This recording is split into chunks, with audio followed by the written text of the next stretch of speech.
that's straight and bright. By the light of the word. Today on Light of the Word with Pastor Ray. David says, the man who kills the Philistine and takes away the reproach from Israel. See, all that Saul can offer, because the spirit's departed, Saul has no spiritual thinking anymore at this point. All that Saul can offer is material and worldly things. But here's David. He's looking beyond that. David saw things from the Lord's perspective, but the men of Israel saw things only from man's perspective.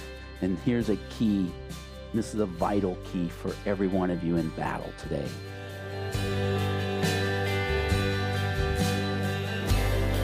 Open your heart to us, Lord, so we can know your word.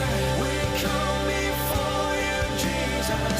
Speak to our hearts as we discover your love for us. How wide, how deep, how far. Pour into us so we can learn to follow. One surrender at a time. You have made the way for us to know you, a path that's straight and bright. By the light of the word. Today we'll unpack great lessons from the Israelites' battle against Goliath. Pastor Ray will juxtapose King Saul's earthly perspective in battle with David's godly perspective. Though David was a shepherd boy, he had faith when Saul did not. We'll learn about the magnitude of Goliath's confrontation and how the enemy stands against us in a similar way today. For those of us in battle right now, we'll learn that being alone with the Lord, like David was with God in the fields, will give us the right weapons we need to defeat our enemy. Well, let's join Pastor Ray for today's edition of Light of the Word in the book of 1 Samuel, chapter 17. In 12 through 15, now David was the son of the Ephraimite of Bethlehem of Judah, whose name was Jesse, and who had 8 sons, and the man was old, advanced in years in the days of Saul. Verse 13, the 3 oldest sons of Jesse had gone out to follow Saul to the battle.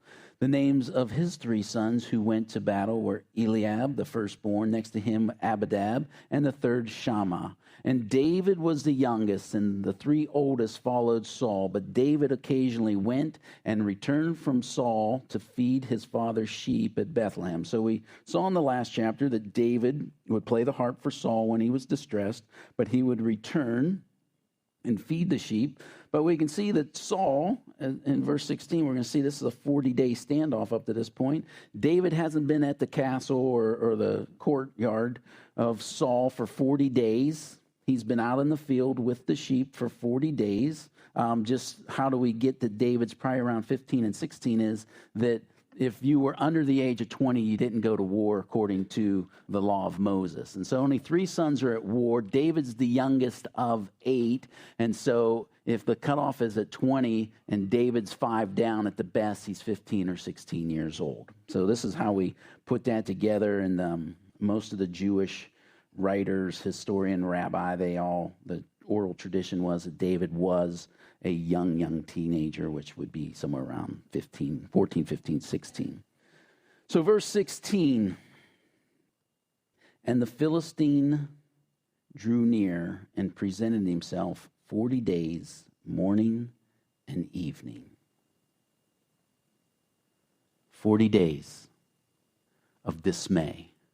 40 days of mental breaking down. 40 days of this continual dripping of his booming voice, a giant that can't be defeated, hundreds of pounds of armor, a mammoth of a man who booms his voice, send me your man, that we may fight.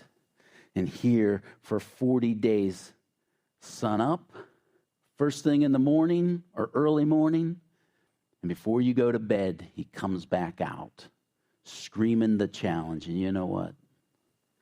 That's exactly how Satan wants to work with you. First thing in the morning, I want to remind you, I'm the champion. And this giant you cannot overcome. And you can think about this every morning as soon as you wake up, so you can think about it all day. And then before you go to bed, I want you to hear my voice again, and I want you to think about this all night as you sleep. You won't sleep well because you'll be thinking of me. And when you wake up in the middle of the night, you'll be knowing that I'm going to be waiting for you in the morning. And here we come, and Satan works his best with lying and fear. You cannot beat my champion. You don't have anyone that you can turn to.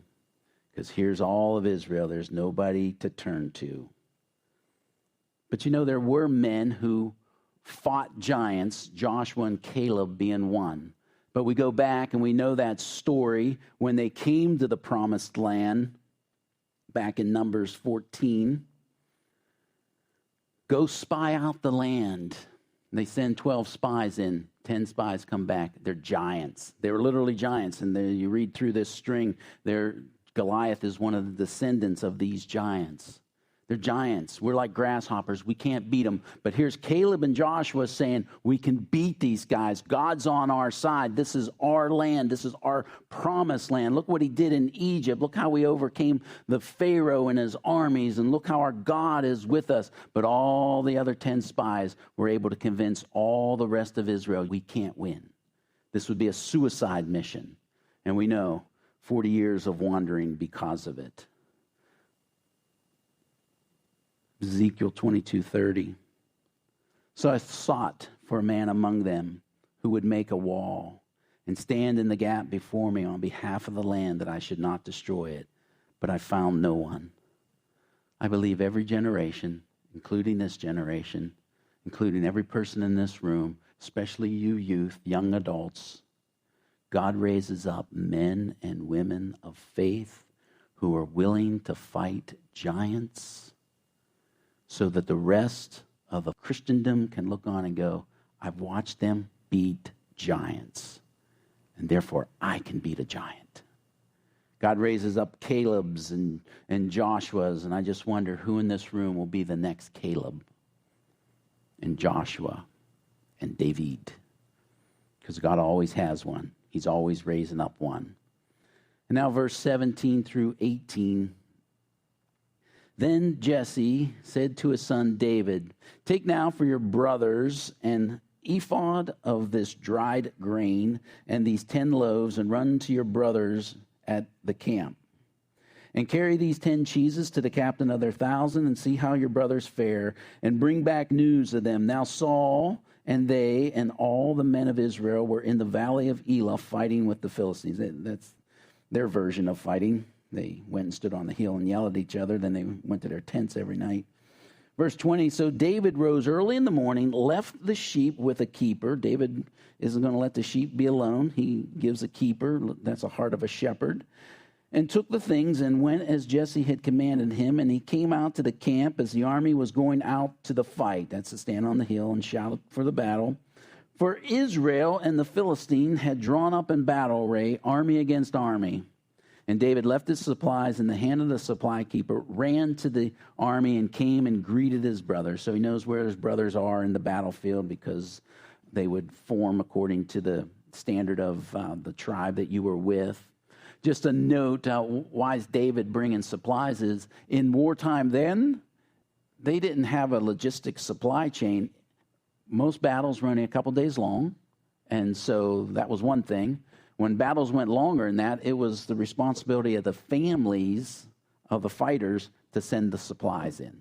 And so here, Jesse's sending supply. You see, he sends fresh loaves because here's bread for today, but he's sending dry grain because, boy, it's been going on 40 days. Who knows how much longer this is going to go on. And so it was a family's responsibility to take care of the warrior that was fighting in the battle abroad. And so, too, is it ours. Just a side note. It's our responsibility as the wealthy American church.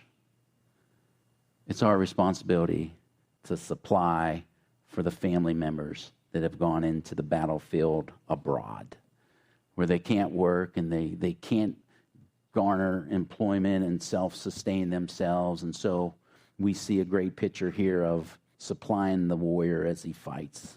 So verse 22 through 30.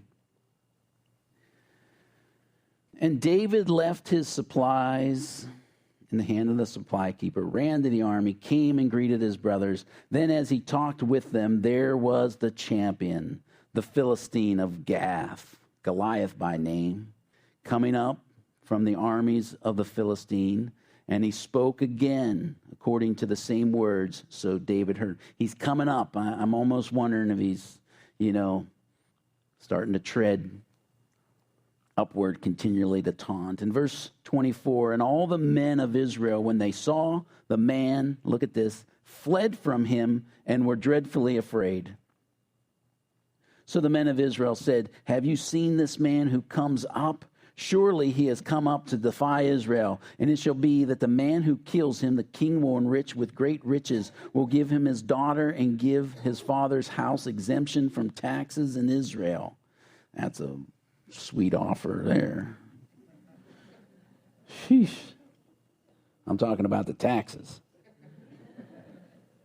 Then David spoke to the men who stood by him, saying, what shall be done for the man who kills the Philistine and takes away the reproach from Israel? For who is this uncircumcised Philistine that he should defy the armies of the living God? And the people answered him, this 15-year-old boy, in this manner, saying, so shall it be done for the man who kills him. Now Eliab, his oldest brother, heard when he spoke to the men, and Eliab's anger was aroused against David. And he said, why do you come down here? And with whom have you left those few sheep in the wilderness? I know your pride and the insolence of your heart, for you have come down to see the battle. And David says, what have I done now? Is there not a cause? Then he turned from him towards another and said the same thing, and these people answered him as the first one. So David turns again. What happens to the man who kills this giant? Look at the heart of this 15-year-old boy. Look at this comparison. When the men of Israel say this man, David says this uncircumcised Philistine. He's not part of the covenant. That's what circumcision. It was a covenant set apart for God. This guy's not under the covenant. He's a dog, in that, as they would call him. When the men of Israel said, surely he has come up to defy Israel, David said that he should defy the armies of the living God. When the men of Israel said, the man who kills him, David says, the man who kills the Philistine and takes away the reproach from Israel. See, all that Saul can offer, because the Spirit's departed, Saul has no spiritual thinking anymore at this point. All that Saul can offer is material and worldly things. But here's David. He's looking beyond that. David saw things from the Lord's perspective, but the men of Israel saw things only from man's perspective. And here's a key. This is a vital key for every one of you in battle today. David says, who will take away the reproach against Israel? Remember back in the fight against the Ammonites? They came, you serve us. And they says, if we can't get anyone to help fight for us, we'll serve you. And then the enemy king said, you know what? We're going to take out your right eye, so that you might be the reproach of Israel. We're going to pluck out your right eye. The reproach was a place that when men would look at their wives, it would always be the reminder, you didn't fight. The reproach would be that men would look at their children and their children and go, Daddy, why didn't you fight? The reproach means there was a day, there was a time that God was not big enough to beat that enemy. Your God's not big enough. And so, see, there's these reproaches that we can live with today before man, other Christians and non-Christians. And there's this reproach. God wasn't big enough to save my marriage. He couldn't do it. There's so many irreconcilable differences that we just gave up and quit. To which someone would go, your God's not big enough to save your marriage? To change you? There's a reproach of, there's a power of drugs, addiction, and it constantly has me under its heel. And people will look and say, you mean your God's not big enough to deliver you from drugs or alcohol?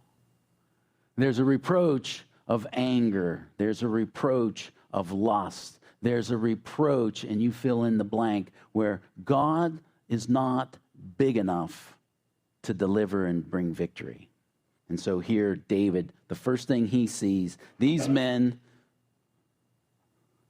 they're fearing, but David's offense, this is a reproach against my God. This is a reproach. This is poking my God in the eye to say that he can't beat this Philistine, that he can't beat this giant. And David uses this word with the circumcision of, we're the people of the covenant.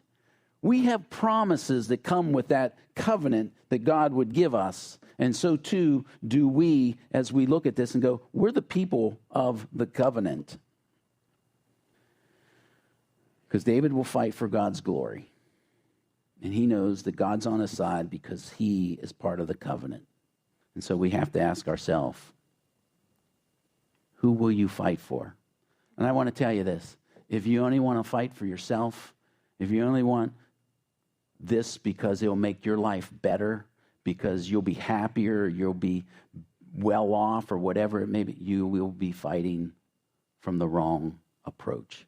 David didn't come and say, oh, wow, if I can beat the giant, I'm going to get a wife, I'm going to get free of taxes, I'm going to have money and honor and all these things. David comes and he fights for one thing, the glory of God. And whatever you're fighting for, the first thing you have to say in this battle, I will fight to the death that God may be glorified. Because if you just fight for yourself, you'll find yourself easily yielding, weakened. But when you say, I'm going to fight for the glory of God, that when people look at me, they will look and see my God was big enough. My God was powerful enough. And my God, I fought for his glory and he showed up. And 2 Corinthians 1:20, the covenant for all the promises of God in him are yes, and in him amen. To the glory of God through us. Now he who establishes us with you in Christ and has anointed us in God, who also has sealed us and given us the Spirit in our hearts as a guarantee. Here's one of the keys of victory for David. And let me set this up for you that you can see how all this was ordained. But where was David for 40 days?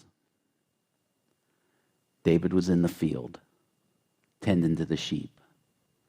And this is one of David's powerful positions, is as we studied last week, when David's out in the field and he's looking up into the heavens and he sees the glory of God, and we read some of those Psalms as he sees the power of his God, the glory of his God. He's alone with his God. He's communing with his God.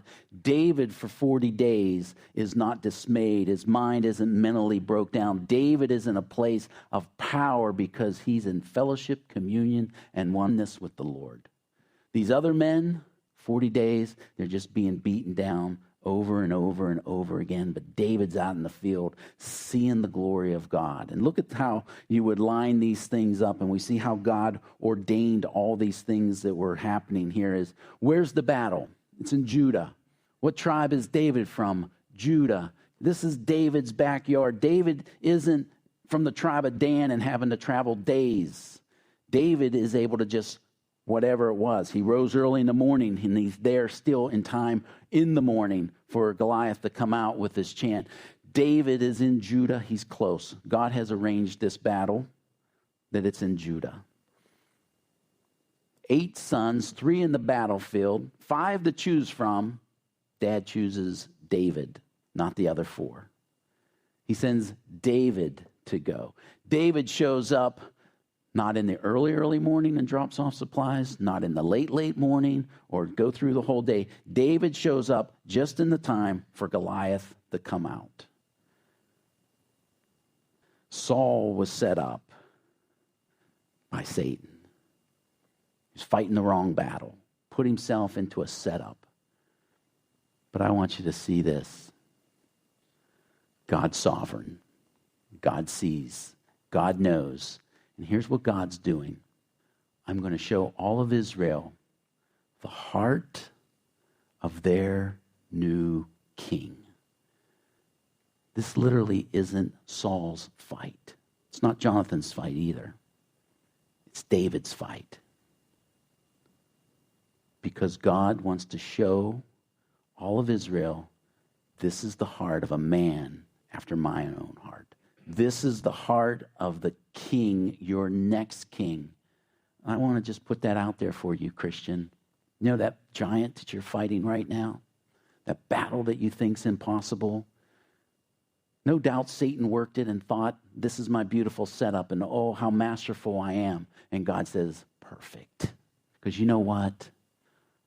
I want opportunity to show others what I can do with a man or woman after my own heart.